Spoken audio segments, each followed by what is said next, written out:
Hello everyone, সবাই কেমন আছো? আমিও ভালো আছি অনেক অনেক। আমি হলো রমা। আমার একটা নতুন ব্লগে তোমাদের অনেক অনেক ভালোবাসা। তো অনেক দিন পরে একটা ব্লগ দিচ্ছি, ছোট্ট একটা শর্ট ভিডিও বলতে পারো। তো আমি অনেক দিন আগে ভিডিও দিচ্ছিলাম, কিন্তু মাঝে একদম ভিউজ আসছিল না দেখে একদমই ভিডিও দেওয়াই বন্ধ করে দিয়েছি। তো এটা কিছুদিন আগেকার কথা। তো প্রচণ্ড ঠান্ডা পড়েছিল। তো আমি কোনোদিনও পাটিসাপটা পিঠা বানাইনি। তো ইচ্ছা হলো, ভাবলাম চেষ্টা করে দেখি হয় নাকি। তো নারকেলটা দেখো আমি নিজেই সবই করলাম, ফাটিয়ে নিলাম। তো দাও ধাও তো নেই এখানে, দেখো দেশের বাইরে থাকি। তো এখানে কিছুই পাওয়া যায় না, সেরকম কিছু নাইও আমার কাছে। তো বটিটা ছিল, ওটা দিয়ে আমি ফাটিয়ে নিয়ে জলটা বের করে নিলাম। নারকেল দুটো এত সুন্দর ছিল, তো বরকে বলেছিলাম তো একটু কচি কচি দেখে নারকেল নিয়ে এসো। তো আমার একটা নারকেল কোরানি বটি ছিল, তো সেটা আমার একটা মামির পছন্দ হয়ে গেছিলো। তো ওটা নিয়েছে, আমার কাছে আর নেই বর্তমানে, তো আনাও হয়নি। তো আমি বরকে বলেছিলাম জাস্ট একটা নারকেল কোরানি এমন নিয়ে আসো কচি দেখে, যাতে আমি এই যে ঘষার এটা দিয়েই এই করতে পারি। তো তারপর করলাম, দেখো আমি এই যে সুজি আর ময়দা আর চালের গুঁড়া আর চিনি সব কিছু ভিজিয়ে রেখেছি আগের থেকে, 1-2 ঘন্টা হয়ে গেছে।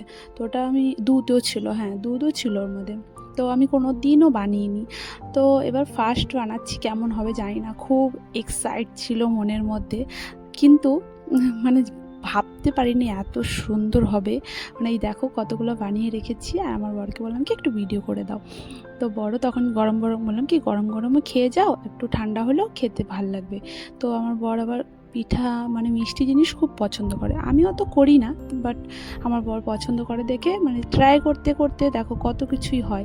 আমরা দেশের বাইরে থাকি, নিজের বাড়ি ছেড়ে, কিন্তু চেষ্টা করলে সত্যি অনেক কিছুই পারা যায়। কিন্তু আমি দেখো কোনো দিনও পিঠাপুঠি কোনো দিনও কোনো কিছু বানাইনি।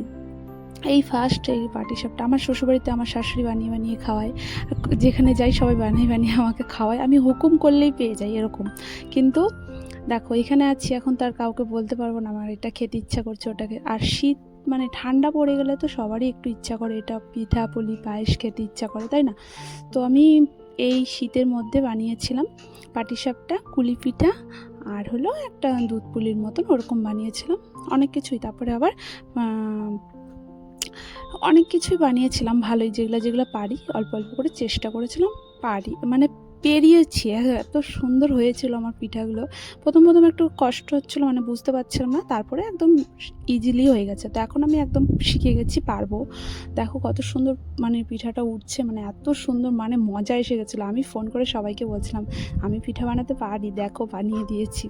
তো আমার বড় খুব খুশি হয়েছিল যেহেতু আমি ফার্স্ট বানিয়েলাম। তো তোমরাও বলো কেমন হয়েছে কি না।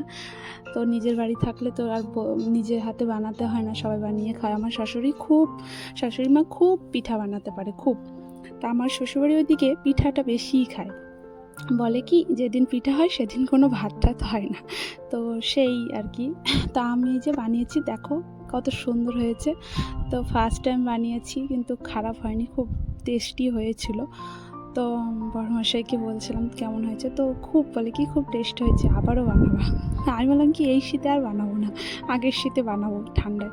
তো এরকম করে মজা করছিল বর আমাকে নিয়ে, বলে কি না গো সত্যি ভালো হয়েছে। তো তোমাদের সবার কেমন লাগলো জানিও আমাকে।